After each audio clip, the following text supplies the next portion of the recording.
Hello guys, দুপুরবেলা ঘুম থেকে উঠে চুল ফুল ঠিক করছিলাম বাইরে যাবো বলে। তার মধ্যে দেখলাম যে খাঁচাতে একটা ইঁদুর পড়েছে। আর এই খাঁচাটা আমি পেতেছিলাম, কারণ কদিন ধরে খুব আমাকে জ্বালাচ্ছিল ইঁদুরটা। তো এবার কি করা যায়? ইঁদুরটাকে নিয়ে বাইরে যেতে না যেতে দেখি আমার বোন আর আমার পুচকে ভাইপো দাঁড়িয়ে আছে ইঁদুরটা দেখার জন্য। ওর কি সাহস, দেখো ইঁদুরটাকে ধরতে যাচ্ছে। বাইরে গিয়ে দেখি আরেকজন অপেক্ষা করছে ওর জন্য। ও ভাবছে আমি ওকে খেতে দেবো ইঁদুরটা, কিন্তু ও জানে না আর আমি ইঁদুরটাকে মারবো। সবাই আমাকে বলছিল যে ইঁদুরটাকে মেরে দিতে, কিন্তু আমি মারবো, কারণ ওরও তো জীবন আছে, ওরও তো পরিবার আছে। ও কারোর মাও হতে পারে, কারোর বাবাও তো হতে পারে না। সেই জন্য আমি ওকে মারিনি, আমি ওকে ছেড়ে দিয়েছি। গাইজ, তোমরা কমেন্টে বলবে আমি ঠিক করেছি কিনা ভুল করেছি। ইঁদুরটাকে ছেড়ে আমি বাড়ির দিকে রওনা দিলাম, আমি আর আমার বোন। কিছুক্ষণ পর দিকে আমার বোন দাদা দাদা করে চিল্লাচ্ছে। আমি বললাম কি হয়েছে? বলে এই দেখ দাদা, আমি মাছ ধরে এনেছি, এই মাছ অ্যাকোরিয়ামে ছাড়তে হবে। তোমরা বলো এই মাছ কেউ অ্যাকোরিয়ামে ছাড়ে?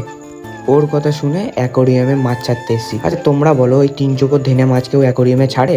আমি এই জীবনের প্রথমবার দেখলাম 3 চোখো ধানি মাছ অ্যাকোরিয়ামে ছাড়তে। গাইস, তোমরা কমেন্ট করে জানাবে এরকম অ্যাকোরিয়ামে কেউ ধানি মাছ ছেড়েছে কিনা। আর ভিডিওটা এখানেই শেষ করছি, দেখা হচ্ছে পরের ভিডিও। টাটা।